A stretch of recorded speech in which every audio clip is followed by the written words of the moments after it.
Muy buenos días tengan todos los televidentes del Canal 2, el canal de Nuestra Gente. Bienvenidos al informativo de Nuestra Gente. Como siempre, todos los días usted tiene una cita con nosotros de 7 a 8 de la mañana. Soy Cristian Peñate Bocio, deseándoles un buen amanecer, un buen día y que estén pendientes de toda esta información a través de nuestra página web www.canal2.co www.canal2.co. Recuerde que este programa usted lo volverá a ver en repetición a partir de las 12 del mediodía y después de las 10 de la noche por el Canal 2, el canal de Nuestra Gente. Hoy vamos a tocar un tema que, por supuesto, le va a interesar a usted y nos interesa mucho a nosotros, es el tema de la salud, el tema de la reforma a salud, el tema que a partir de este mes de marzo en el Congreso de la República se va a debatir el tema de reforma de salud. Y por supuesto hemos invitado a dos personas que ya ustedes conocen, sus caras son familiares. Es la doctora Betty Jiménez de Borrero, que ya está aquí con nosotros para hablar de este tema.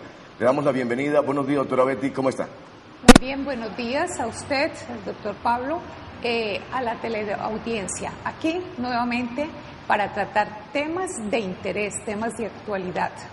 Muy bien, gracias, doctora Betty. Y le damos la cordial bienvenida al doctor don Pablo Borrero, que ya está aquí con nosotros precisamente para tocar este tema, el tema de la salud, no solamente en el Valle, sino en Colombia. Doctor Pablo, tenga usted muy buenos días, ¿cómo le va? Muy buenos días a usted, periodista Peñate, a la doctora Luz Betty Jiménez y a la amable audiencia.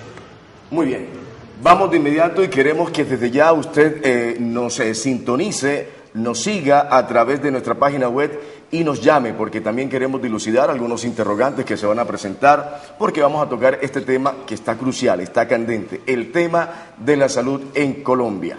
Sin lugar a dudas, la salud en Colombia sigue siendo uno de los lunares, uno de los puntos álgidos del gobierno del presidente Juan Manuel Santos. Un tema en el cual ahora, en este mes de marzo, en el Congreso de la República, van a tocar la reforma, el tema de la Ley 100, el tema de las EPS, el tema de recaudar fondos, el tema de poder darle un viraje diferente a cómo se viene prestando el servicio de la salud en nuestro país. No crea que esto no será fácil para los congresistas y mucho menos para el ministro Alejandro Gaviria, que es el ministro de la cartera de salud en nuestro país. Y por consiguiente vamos a ir tocando punto por punto, mirando también a través de las notas que hemos conseguido de los BTRs y articulando un poco más el tema de cómo se podría ver más adelante, en unos años, la salud en nuestro país. Vamos a iniciar con la doctora Betty Jiménez de Borrero para hablar, doctora Betty, inicialmente para ir dándole a entender a cada uno de nuestros televidentes la salud. Partamos de lo que es qué significa la salud para los televidentes, para los caleños, los vallecaucanos, los colombianos. ¿Qué es la salud para ellos? ¿Cómo la vienen adquiriendo? A sabiendas de que una vez, en 8 años, el mandatario que tuvo hace 8 años atrás, Álvaro Uribe Vélez, decía de que la salud en Colombia es gratuita y se enorgullecía de decir que era gratuita, aunque esto eran de palabras porque en hechos no era así. Doctora Betty. Gracias. En primer lugar, digamos que la salud la define la Organización Mundial de la Salud desde 1946 y este es el concepto que se ha venido manejando universalmente en el sentido de que la salud es el completo bienestar físico, mental y social y no simplemente la ausencia de enfermedad. Eso es clave, de allí tenemos que partir. Usted en la presentación que hacía hace unos instantes dijo algo que se plasma en la Ley 100 y que continúa en el proyecto que se va a presentar a consideración del Congreso, y es que la salud se maneja como un servicio público. Allí está parte del asunto que tenemos que discutir. La salud, la gran pelea que tenemos que dar los colombianos es que realmente se considere como un derecho fundamental. No olvidemos que en los derechos fundamentales en este momento no está consagrada la salud como derecho fundamental. La Corte Constitucional la tutela en conexión con la vida, que es el derecho fundamental, la vida. Entonces, por la conexión inmediata, directa que tiene con la vida, por eso se tutela. De ahí porque una de las luchas que tenemos que dar los colombianos para que este proyecto que van a presentar a consideración del Congreso considere la salud como un derecho fundamental, y por supuesto eso tiene que hacer también una modificación mediante acto legislativo a la Constitución política. Entonces, esa es la definición de salud. Eso que se entiende por salud, realmente la salud preventiva, y una vez se desarrolla la enfermedad, vamos a tener los colombianos una completa y cabal atención y oportuna atención. Esa es la discusión que aquí vamos a dar con lo que hasta ahora se ha conocido va a ser el proyecto de ley de reforma a la salud, según lo que ha manifestado el ministro del ramo, el doctor Gaviria. El doctor Alejandro Gaviria, muy bien. Realmente quisiera anotarle a don Pablo en su primera intervención en torno a lo que en algunos programas anteriores habíamos hablado con el doctor Jaime Sierra Delgadillo, el que fue defensor del paciente aquí en Cali, que ahora es defensor del paciente en el departamento del Cauca, y hablábamos de los modelos de salud en el mundo entero. Hablábamos, doctor Pablo, del modelo de Inglaterra, hablamos del modelo de Francia, hablamos del modelo de España, los modelos de salud, y que nada es parecido a nuestro modelo, el modelo que tiene Colombia, que fue copiado hace algunos años por el país de Chile, el país austral, y realmente no ha convenido a los colombianos, a nosotros, no nos ha convenido este nuevo modelo. Pero partiendo de una palabra una expresión que dijo la doctora Betty y el doctor Pablo, que es derecho fundamental de la vida, la salud. Desde ese punto de vista, doctor Pablo, ¿por qué contemplado en la Constitución y con estas reformas que se le han hecho a la Ley 100, por qué no se cumple al pie de la letra lo que está en la Constitución?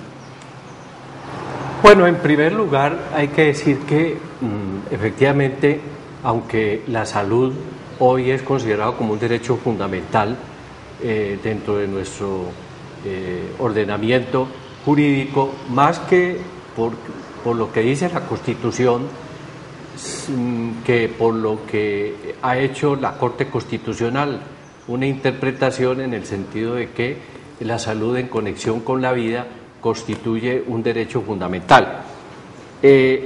Pero pues el problema es que en Colombia, a partir de la propia Constitución del 91 y posteriormente de la Ley 100, la salud se convirtió en una prerrogativa que podría prestar las entidades privadas.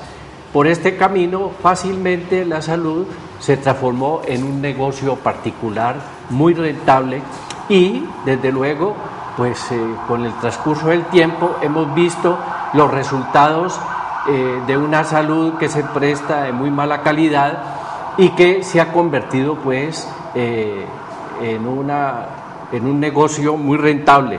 Y de ahí que vale la pena señalar lo siguiente, en relación con la reforma que se va a presentar por parte del gobierno a la consideración del gobierno para su eventual aprobación, el ministro ha salido a decir a los medios que la reforma no va a resolver totalmente los problemas que tiene hoy la salud. Eso en primer lugar. En segundo lugar, que las famosas EPS, que son las organizaciones o los entes a través de los cuales pues se controla todo lo que tiene que ver con la salud, no van a desaparecer, sino que se van a transformar. Y en tercer lugar, hay una cosa muy preocupante, y es que se van a incrementar los valores que pagan los usuarios por razón del copago, es decir, que vamos a tener una salud más cara. Estas manifestaciones demuestran pues de que la famosa reforma de la salud no va a resolver realmente el problema que tienen los colombianos en esta materia. Y claro, ya vamos a entrar en el análisis de los principales ejes que contempla pues el famoso proyecto de reforma de la salud.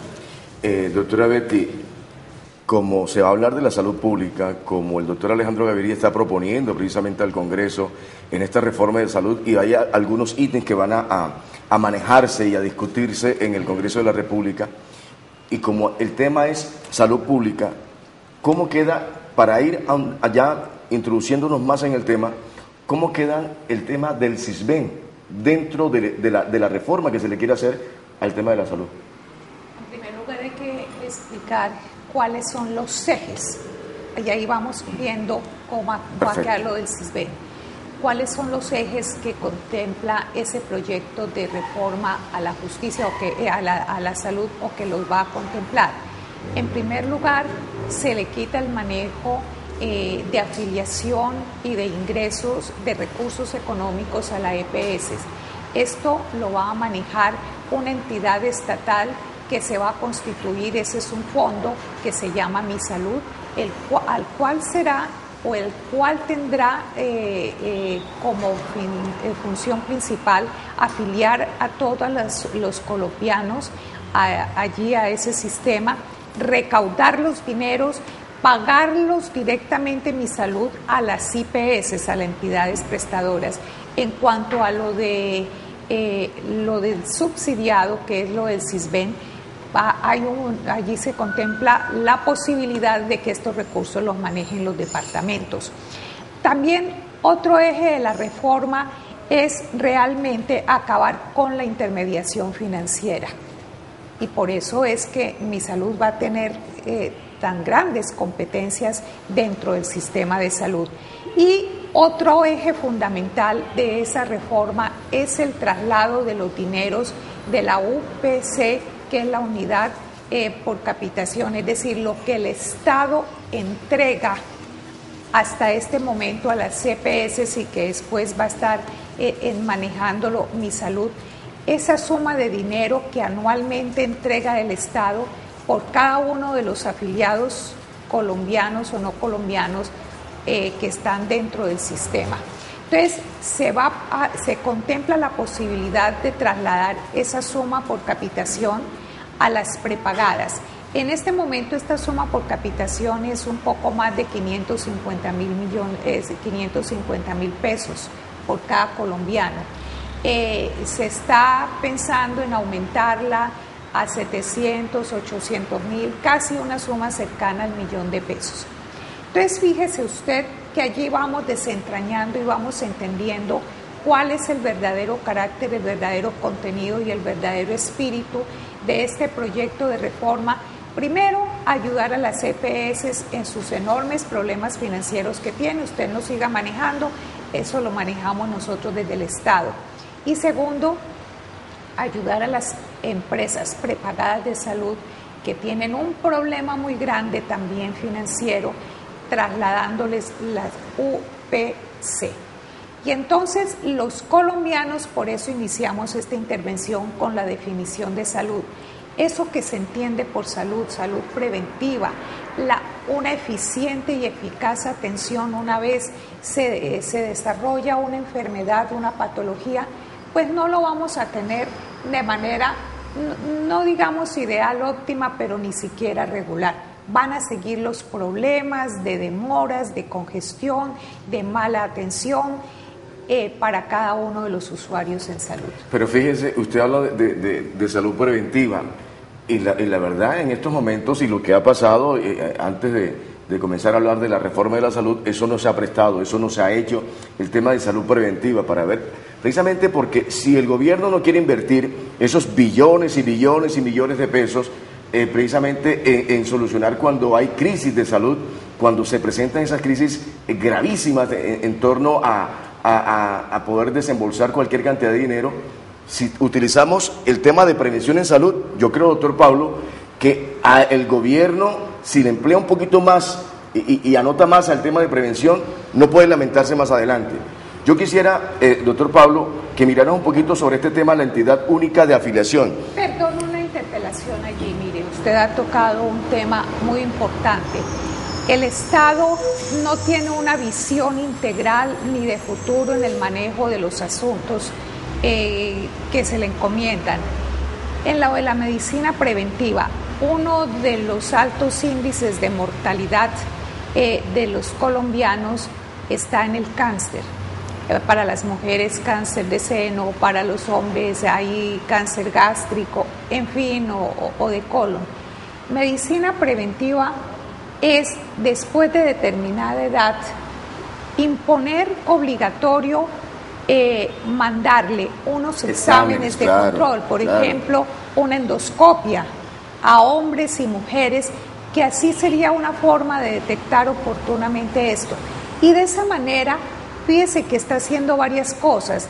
Primero, está haciendo medicina preventiva que a futuro le va a resultar más costoso al Estado, menos costoso al Estado. Exacto. Claro, porque va a atender una patología ahora incipiente si se detecta.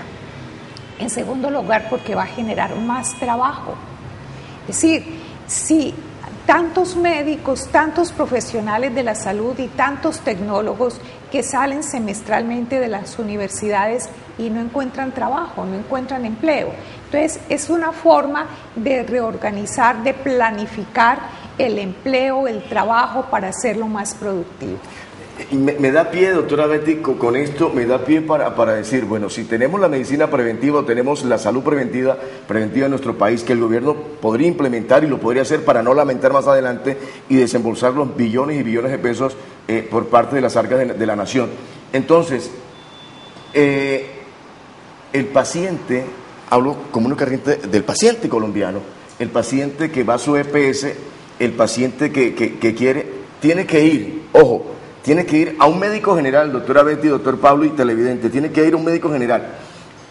Si el hombre quiere o la mujer quiere o este paciente quiere hacerse un examen de oncología, un examen de un oncólogo, le cuesta pasar unos 20, 25 o 30 días para ir donde el especialista, al oncólogo, sabiendo el caso de que la persona, este paciente requiere de un oncólogo. No, ha sido usted muy optimista, le toma mucho más tiempo. Peor entonces, doctora Betty. Le toma inclusive más de 6 meses, porque encontrar cita con un especialista de una EPS es muy difícil. Súper difícil. Los especialistas no les gusta entregarles citas rápido a los afiliados a la EPS. Si es por particular, usted la consigue muy rápido, en primer lugar. En segundo lugar, es que las personas, hay unos sectores poblacionales que son muy frágiles, por calificarlo de alguna manera. Son estos, la niñez y las personas mayores. Estos dos grupos poblacionales requieren permanentemente la asistencia médica, hospitalaria, farmacéutica, quirúrgica. Entonces, las patologías que se tratan cuando van donde un médico, si tiene 3 patologías simultáneas para consultar, el médico le dice, no, es que yo no lo puedo mandar a 3 especialistas, ni le puedo mandar medicamentos para 3 cosas diferentes, tengo que escoger una. Yo decido la que a criterio del médico le parezca la más importante. Eso no se va a corregir, eso es una deficiencia. Por eso es la importancia de estos programas, para llevarle la información a las gentes y que las gentes se unan para defender sus derechos, se movilicen, los exijan. Los derechos son para exigirlos, para que se cumplan. La otra cosa que no se va a mejorar con esto, una vez formulan los medicamentos, nos preguntamos los colombianos de qué ha servido las innovaciones tecnológicas en Colombia. Por ejemplo, lo del sistema de la red. En otros países, el médico tratante, sea el general o el especialista, desde su computador, manda la orden a la droguería para que la droguería, la farmacia, le entregue los medicamentos a ese paciente. Más rápido, menos tiempo. Entonces, aquí hay que pasar por una serie de pasos. Sale de donde el médico, tiene que trasladarse a la IPS para que allá le coloquen un sello que le permita ir a la droguería.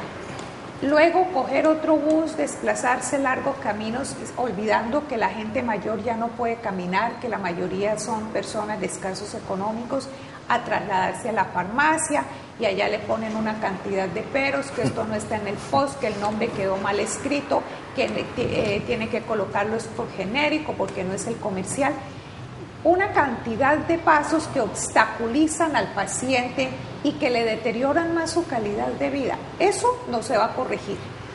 Y eso es lo que nosotros tenemos que exigir, que la reforma a la salud sea para beneficio de los usuarios y no solamente para solucionarle un problema a las prestadoras de salud y a las de copago, a las de prepago, a las esas prepagadas. Yo realmente no me quiero adelantar a lo que yo pretendo hacer al final de este programa, doctora Betty y doctor Pablo, y es el tema de las asociaciones, de los médicos, de los profesionales del área de la salud, a su juramento que ellos hicieron cuando se graduaron, al compromiso realmente que deben de tener con el habitante colombiano y ante todo ser dolientes de la situación misma que tiene un paciente en este sentido. Entonces, yo ahí quería llegar, pero al final, pero doctor Pablo, con lo que dice la doctora Betty, yo creo que las asociaciones, las universidades, que de ahí donde salen los médicos, tienen que tener un valor preponderante en este tema de la lucha a esta reforma de la salud en el Congreso de la República. Las asociaciones médicas, las universidades que enseñan a los muchachos para ser médicos en un futuro inmediato, todos ellos tienen que conformar un potencial importante para decir, aquí estamos nosotros y vamos a exigir, vamos a valorar, vamos a cuidar, vamos a luchar por la salud de nuestro país. Pero hasta el momento no hemos visto esa agremiación, parece que están escondidas y no sé si en las redes aparecen algunas personas. Yo me acuerdo que en Barranquilla, allá nos visitaba un noticiero que estábamos liderando, un médico que tenía más de 3 amenazas y él iba allá y hablaba de frente, pero era uno, doctor Pablo, era uno, no eran varios, era uno que decía vamos a luchar, vamos a enfrentarnos, vamos a exigir, pero no le seguían. El temor de aquellos estudiantes que están saliendo, doctora Betty, y no tienen ese potencial de estudiar una reforma de la salud porque están pendientes de otras cosas y no ven realmente la realidad física que está pasando en nuestro país, doctor Pablo.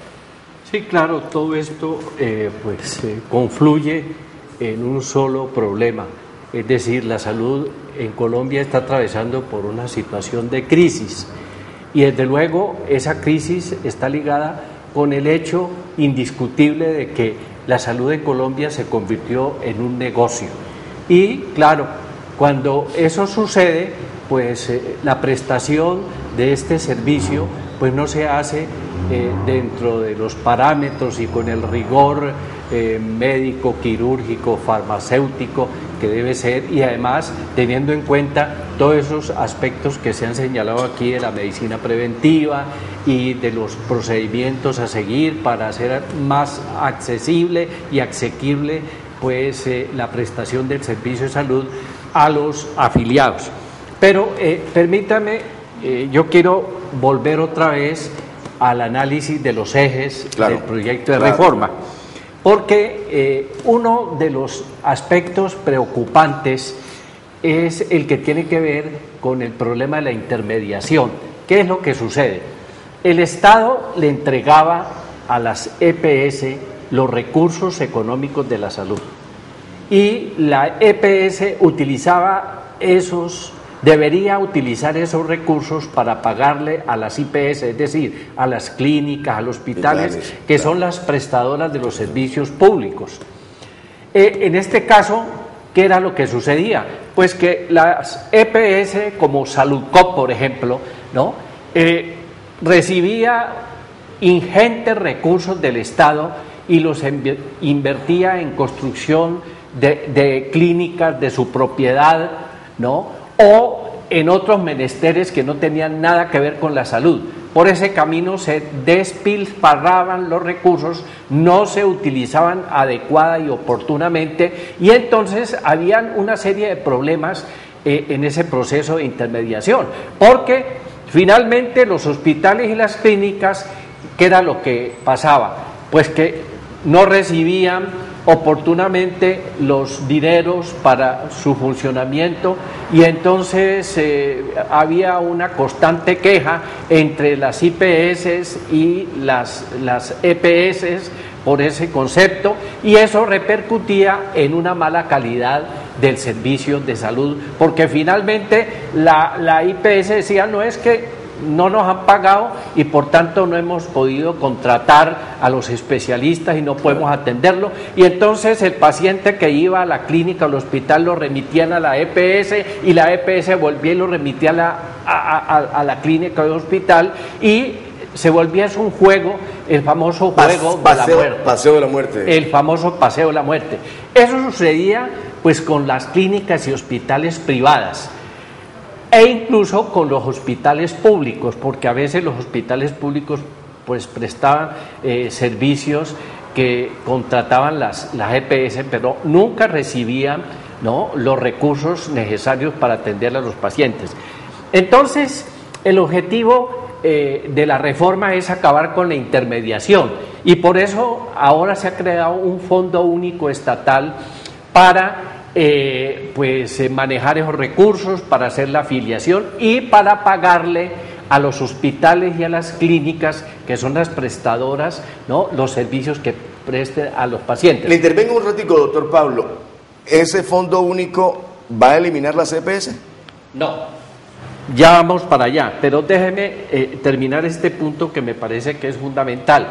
Entonces, aparentemente se va a acabar con la intermediación que tenían o que tienen hasta este momento las EPS, que son las que manejan los recursos. Ahora esos recursos van a ser manejados por una entidad estatal.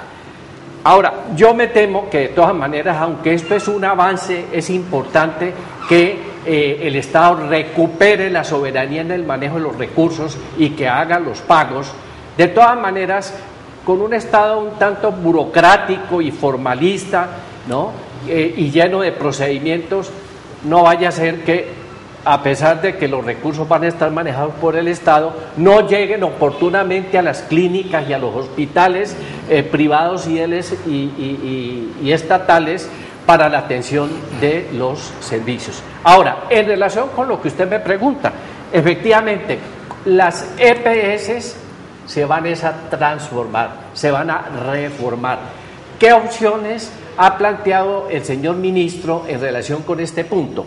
En primer lugar, las EPS pueden ahora seguir prestando sus servicios de manera especializada en determinado sector. Por ejemplo, en la ciudad de Cali, en el sector de Agua Blanca, por ejemplo, habrán EPS especializadas prestando los servicios de salud. O se pueden convertir en hospitales o clínicas, o se pueden convertir en entidades que prestan la famosa medicina prepagada. Entonces, las EPS que existen hoy se van a transformar, no van a desaparecer como tal. Lo único es que no van a tener el manejo de los recursos, y de ahí pues la protesta, entre otras cosas, de los dueños de las EPS que han generado esta crisis, ¿no?, y que pues precedida de toda clase de corruptelas, de desfalcos, de detrimentos del patrimonio, y que han hecho y han traído como consecuencia que se preste una mala atención a los pacientes, una salud de muy mala calidad. Oye, doctor Pablo, vamos a ver nuestra primera nota referente, y yo la he catalogado como la paciente inconforme, el usuario inconforme con las EPS. Veamos lo que dice esta señora. En el problema que tengo, estoy padeciendo una hematuria selectiva derecha. No me han podido descubrir qué es lo que tengo. Sí me han hecho todos los exámenes que me han mandado, las órdenes me las han dado. La última orden me tocó colocar una tutela porque se me estaban demorando y quedé ahí sigo esperando y esperando, porque tampoco me pudieron hacer el procedimiento, porque según cuentas no me iba a servir. Me iba a dañar del todo el riñón y yo iba a seguir con esa hematuria de todas formas. Aquí estoy, acabo de salir de allí, de Salud Cóndor, de la nueva EPS. Ahora tengo que esperar a que venga el señor gerente y decidan para dónde me van a mandar, porque donde me mandaron no tienen convenio y ahí estoy esperando, porque ya tengo voy a cumplir 17 meses en esta lucha. Y no sé, ahora tengo que esperar a que ellos decidan a dónde me van a mandar, porque a dónde me mandaron no me la pueden hacer en Confenalco y ahora hay que esperar a que me manden, según me dijeron en el departamental, el nefrólogo, que podía ser en Dime o en el Valle de Lili, pero como ellos no tienen convenio, no sé, ahora tengo que esperar a dónde me van a mandar para que me hagan una simple biopsia para saber a qué tratamiento o a qué me pueden someter para ver si hay forma de parar la hematuria. Pero realmente está mal esto está muy mal. No sé, yo no sé si es porque tenemos en la frente el letrero de salud subsidiada, que no importamos, que no valemos, no sé qué pasa, pero se me hace increíble que con tanto examen nunca no hayan podido descubrir que tengo en el riñón. Saben que es una hematuria selectiva derecha, que me sangran las papilas renales, pero no saben por qué, a pesar de tanto examen, tanta cosa que me han hecho, hospitalizaciones y nada. No sé, la verdad, no sé. No, vuelvo y le repito, no sé si es porque en la frente tengo el letrero de salud subsidiada y bueno, espere a ver si algún día se le descubre qué es lo que tiene. Realmente mal. A mí me parece que esta situación de la salud en Colombia está muy mal, estamos muy mal. Nos está quejando mucha enfermedad, que no la pueden descubrir, que no hay forma y ahí luchando. Muy bien, el tema del régimen subsidiado está condenado precisamente las personas que están allí a la buena de Dios, doctora Betty, doctor Pablo, televidentes, que se han tomado de la mano de Dios, porque realmente, ¿quién se va a apiadar de esos pacientes? Régimen subsidiado. A mí me llama la atención, doctora Betty... me gustaría decir una cosa en relación con eso. Es que, desde luego, la televidente tiene toda la razón. Claro. ¿No? Si por el lado de la CPS llueve, como se dice en el adagio popular, por el régimen subsidiado no escampa. No, y es que el problema es las clínicas o las empresas del Estado que prestan salud, por ejemplo en Cali, las de Ladera, por ejemplo, las que están en Agua Blanca, pues están manejadas con un criterio clientelista y politiquero, y eso también hace que el servicio no funcione. Pero por otra parte no reciben los recursos, ¿no? Aquí en la ciudad de Cali hemos tenido empresas del Estado que ha sido necesario liquidarlas porque de un lado no se reciben los recursos oportunos del gobierno nacional y por otra parte el manejo clientelista y politiquero ha traído como consecuencia pues la liquidación de estas empresas. Ahora, en la reforma que se plantea por parte del ministro a la consideración del Congreso, se hace una cosa que en lugar de contribuir a resolver el problema, yo creo que pues lo va a agravar, y es que se faculta no solamente a los alcaldes sino a los gobernadores para que manejen lo que tiene que ver con la salud subsidiada.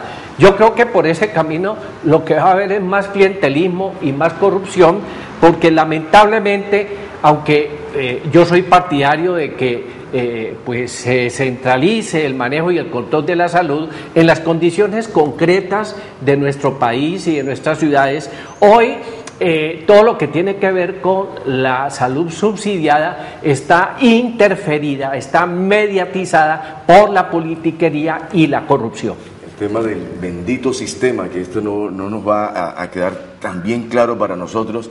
El sistema no, toda la culpa es del sistema. ¿Y quiénes son el sistema? ¿Quién está detrás del sistema? Ya ustedes lo saben. Vamos a un televidente que quiere opinar al respecto sobre el tema que estamos llevando a consideración. Buenos días al televidente, su nombre y de qué parte nos llama. Buenos días, mi querido Cristian Peñate y los doctores Betty Jiménez y Pablo Borrero. Doctor Tejada, buenos días. Habla José Alberto Tejada, el director del programa. ¿Cómo le va, doctor Tejada? ¿Cómo ha pasado? Muy bien.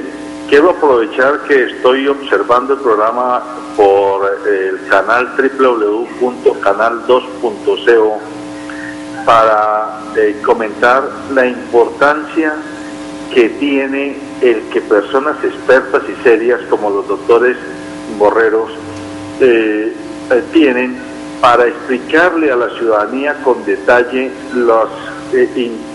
las implicaciones que tiene una reforma a la salud que aparentemente pretende mejorar el caos y va a generar seguramente un caos mayor. Particular atención quisiera pedirle a la doctora Betty y al doctor Pablo que hagan en su explicación con el tránsito que se ve venir de los afiliados de las EPS a afiliados a prepagadas, de tal manera que la prepagada se va a convertir en el nuevo vestido de las EPS. Y por otra parte, de todas formas, la implicación que va a tener para el paciente las medicinas que se excluyen de los post o de los tratamientos autorizados, porque por ese camino o por ese roto se van a ir muchos recursos de desatención al paciente, puesto que se van a pegar de que como son medicinas experimentales o tratamientos experimentales, entonces no pueden ser autorizados, y al final de cuentas el único que tiene que pagar el precio de esta situación caótica sigue siendo el paciente. Nosotros quisiéramos que el Estado colombiano, a través del ministro y del Congreso de la República, de una vez por todas acabara las EPS y dijera sencillamente que desaparecen del mapa, pero las deja allí como a la sombra para que ellas se transformen en instituciones prestadoras de salud, y es decir, que la plática que tienen guardada la vuelvan a invertir ahora en hospitales, en clínicas y en centros de salud básicos, y sigan haciendo su negocio a costa de los pacientes, y nosotros convencidos de que ahora sí resolvimos el problema. Y les agradezco mucho su atención. Gracias. Muy amable. Que tenga buen día. Doctora Betty. Sí, muy importante las anotaciones que hace nuestro director.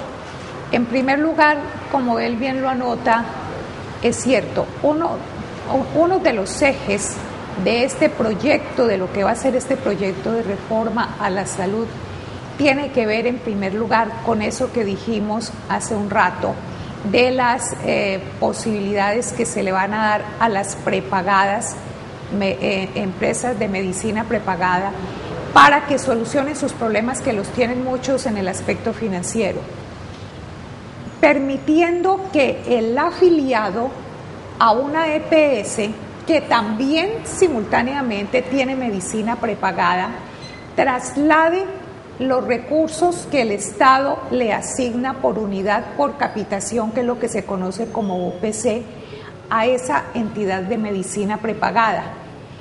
Allí van a pasar dos cosas para el sistema de salud. En primer lugar, pues está fortaleciendo a ese sector privado, porque eso no lo maneja el Estado, sino única y exclusivamente el sector privado. Lo de medicina prepagada lo está fortaleciendo, ayudándole a solucionar su problema financiero.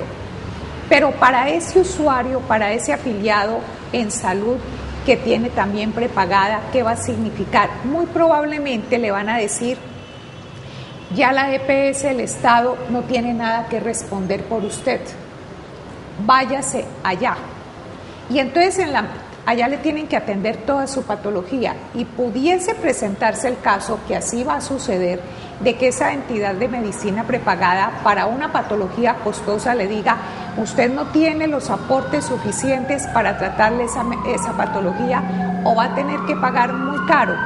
Entonces va a venir una reacción de ese paciente, de ese usuario, en el siguiente aspecto, de que va a tener que demandar en acción de tutela para que el Estado asuma la EPS.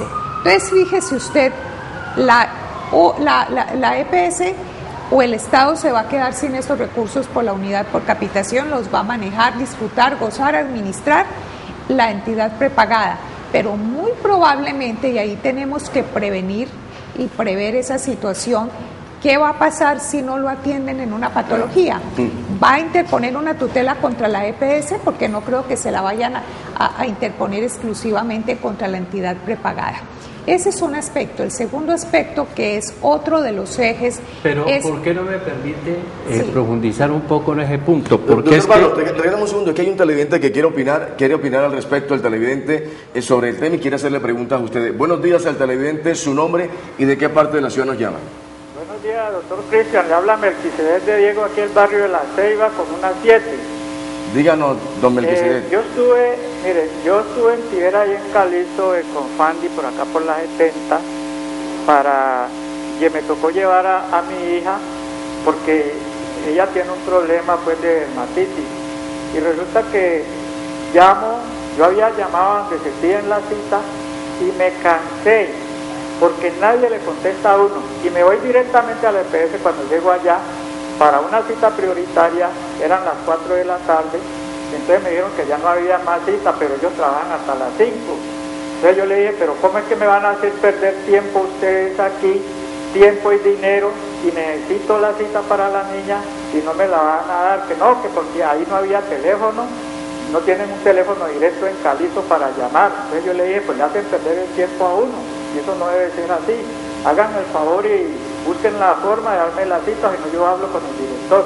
Entonces rebuscaron y me dejaron pues para último. Entonces, ¿qué es lo que yo quiero decir?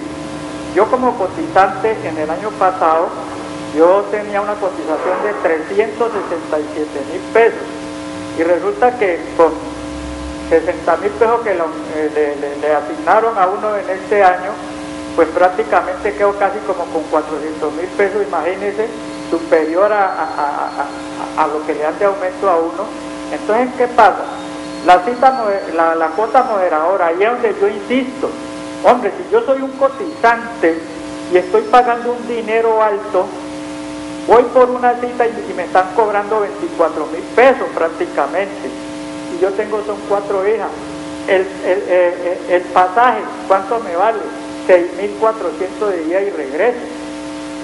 Y cuando me dan el remedio, vale 24,000 pesos también por la cuota moderadora para los remedios, y resulta que lo averigüé y valía 17,000 pesos ya en la droguería.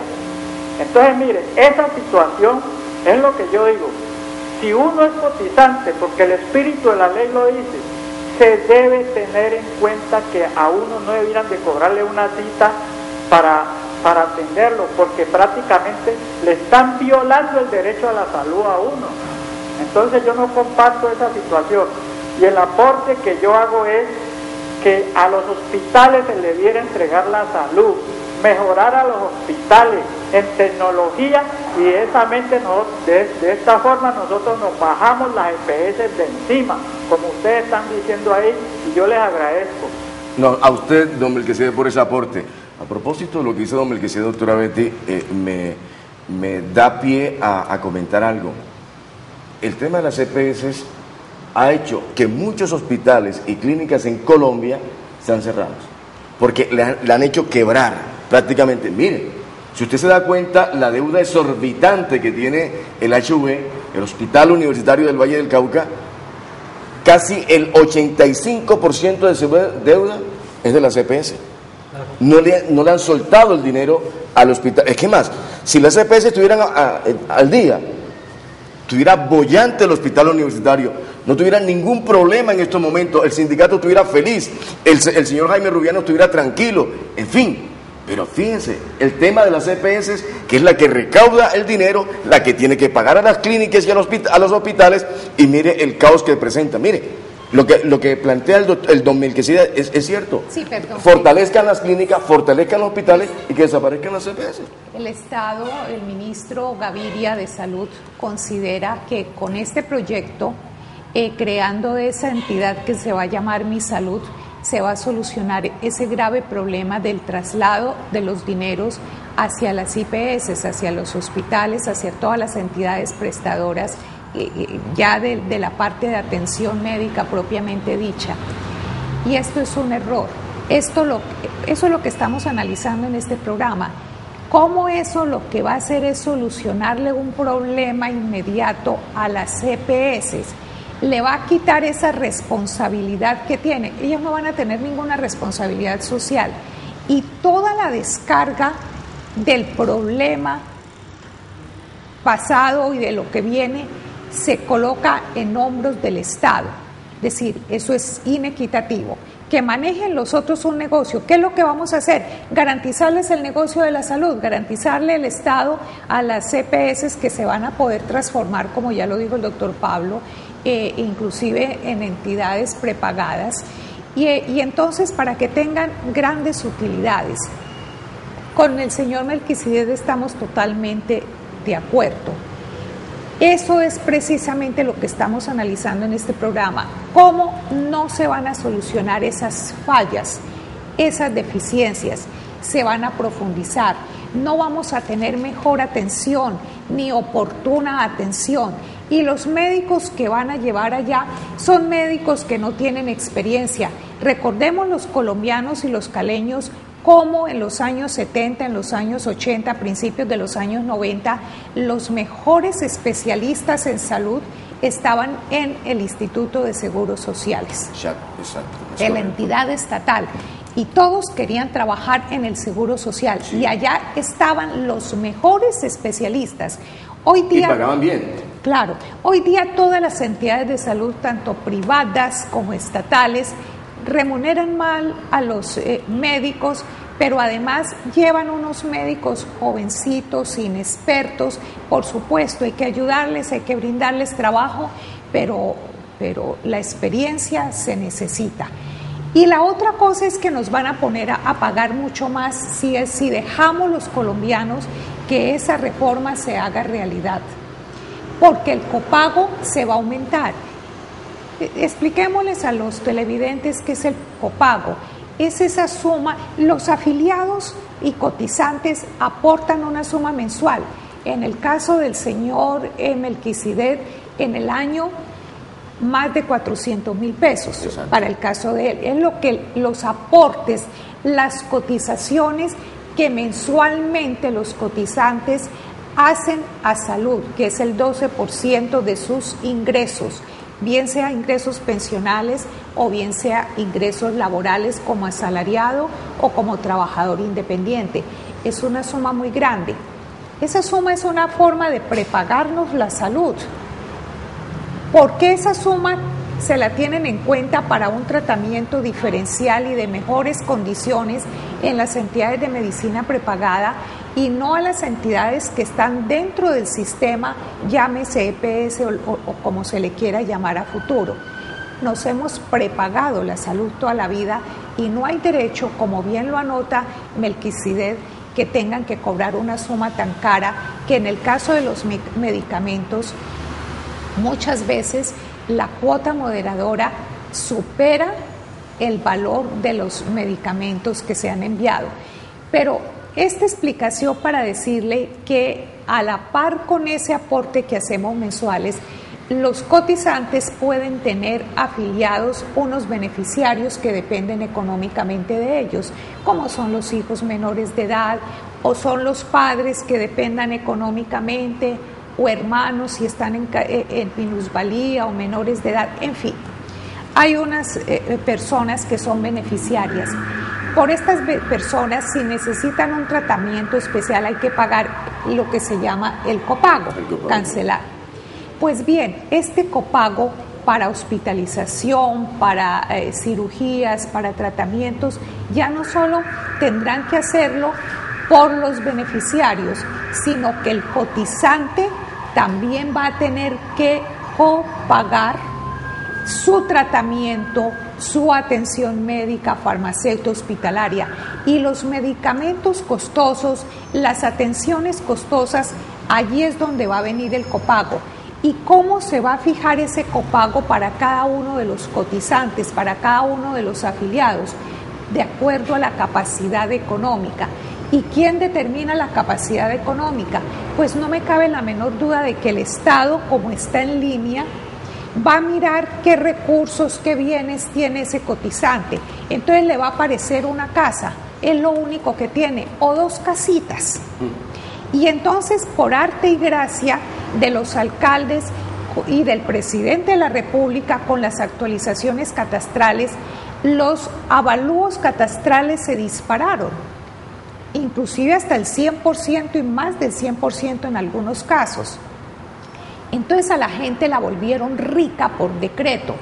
Entonces en ese cruce de información de las EPS con otras entidades como la DIAN, como los municipios, etcétera, etcétera, se va a encontrar con que el afiliado, el cotizante, tiene una casita que se la evaluaron en 200 millones o en 150 o en 300 millones, tiene las dos casitas, que eso no es nada porque él no necesita comer de allí, sino vivir, y la otra de pronto una rentita.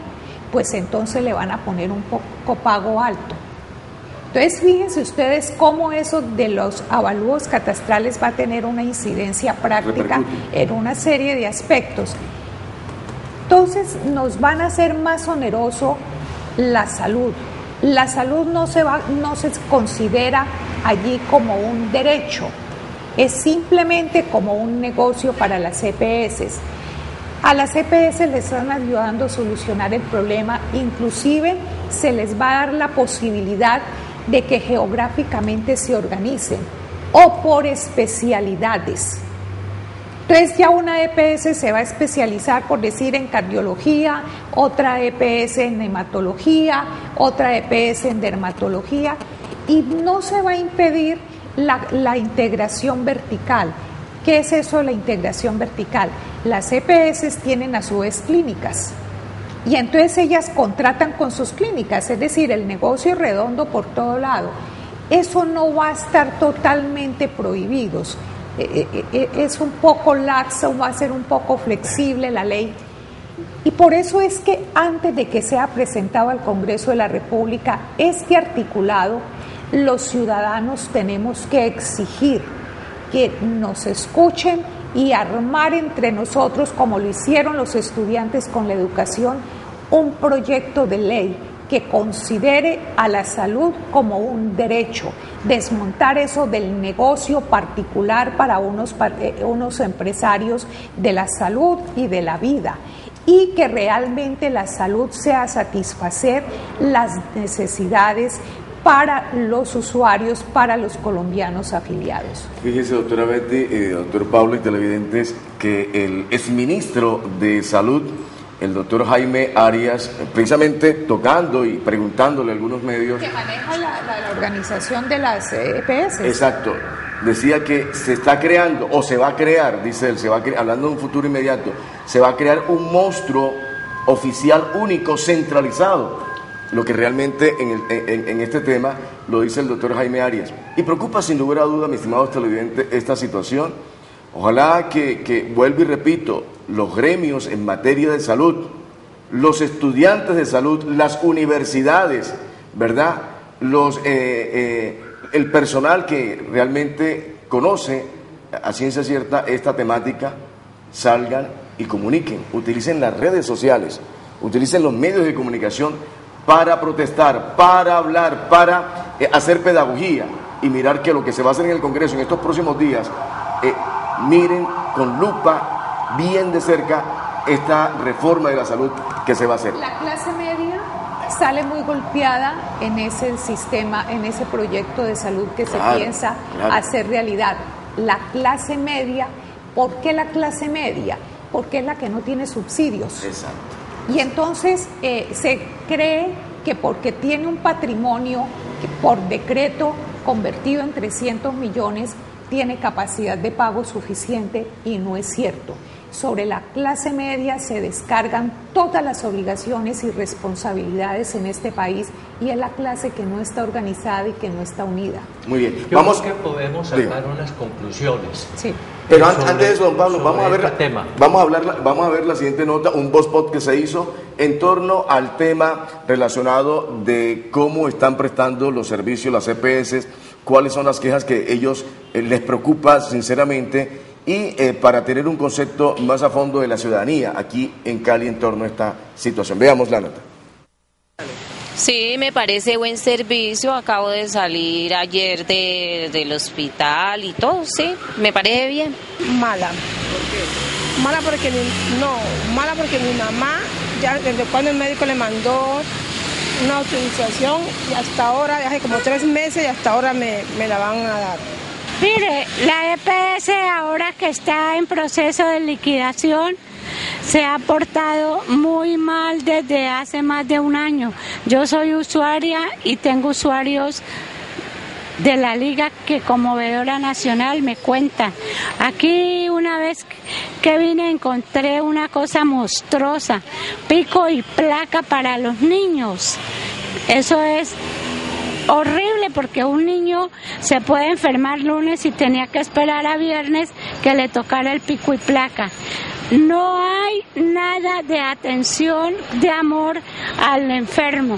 Horrible esta EPS, horrible. Confandi ha mejorado bastante el servicio y todo, muy excelente para que la nueva adquisición en la 70 con Simón Bolívar es muy bueno. Buena, excelente, buena atención, muy buenos servicios, lo atienden bien a uno, muy descongestionado. Ha mejorado mucho Confandi en ese sentido. Mucha congestión, eso tienen que organizar eso porque es que uno viene y estéreo, vaya para ahí, exámenes para acá, ya no lo atienden rápido a uno. Entonces, desgraciadamente uno está como con la vaina eso de salud social y no de ser mejor atendido.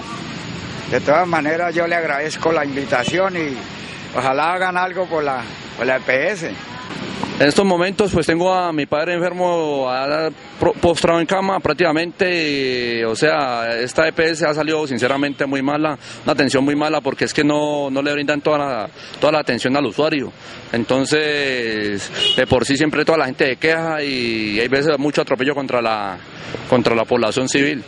Es una situación difícil y si uno coloca el micrófono y las cámaras en las calles, en cualquiera de las calles de la ciudad de Cali y del departamento del Valle, va a encontrar estos testimonios, todos negativos, todos de protesta, dolientes sobre esta situación y la verdad que preocupa sinceramente. Fíjense, doctor Pablo, lo que dice esta señora, están aplicando el pico y placa a los niños. ¿Cómo es posible? Da vergüenza y la verdad da grima ver que esto esté ocurriendo aquí en Cali. Que los niños tengan que hacer el sistema de pico y placa para poder ser atendidos. Bueno, yo creo que podríamos sacar algunas conclusiones en relación con pues, el contenido de este proyecto. A mí me parece que pues, con el proyecto lo que se trata fundamentalmente es de paliar la situación de crisis que vive la salud y concretamente pues, la que nos está presentando en este momento pues, el gobierno y las EPS. Aquí se trata pues de ayudarle a las EPS a salir del estado de crisis en que se encuentra a raíz de todos los escándalos, a raíz de todos los problemas que se ha generado con la mala calidad en la prestación del servicio de salud, tal como decía el televidente. En segundo lugar, yo creo que el objetivo del proyecto, que era acabar con la intermediación, es decir, hacer que no sean las EPS las que manejan los recursos, hacen las afiliaciones y los pagos a las clínicas y hospitales, eso pase al Estado. Pero yo veo una cosa, que como quiera que las EPS no van a desaparecer, sino que se van a transformar y pueden convertirse en entidades prestadoras de servicios prepagados en materia de medicina, pues es a través de estas instituciones que se va a hacer la intermediación. ¿Por qué? Porque el Estado les va a entregar unos aportes a esas famosas IPS, ¿no? A través de las cuales se disfrazan las antiguas EPS. Y claro está, esos recursos los va a manejar directamente pues las nuevas EPS, digámoslo así, transformadas en IPS, hospitales y clínicas. De modo que la intermediación no se va a acabar. Por otra parte, hay que señalar de todas maneras que la salud sigue siendo un negocio que básicamente lo van a prestar los particulares. De ahí que la solución sea no simplemente decir que la salud es un derecho fundamental, sino que hay que volver otra vez a plantearse el problema de que la salud como derecho fundamental y como servicio público tiene que estar a cargo del Estado.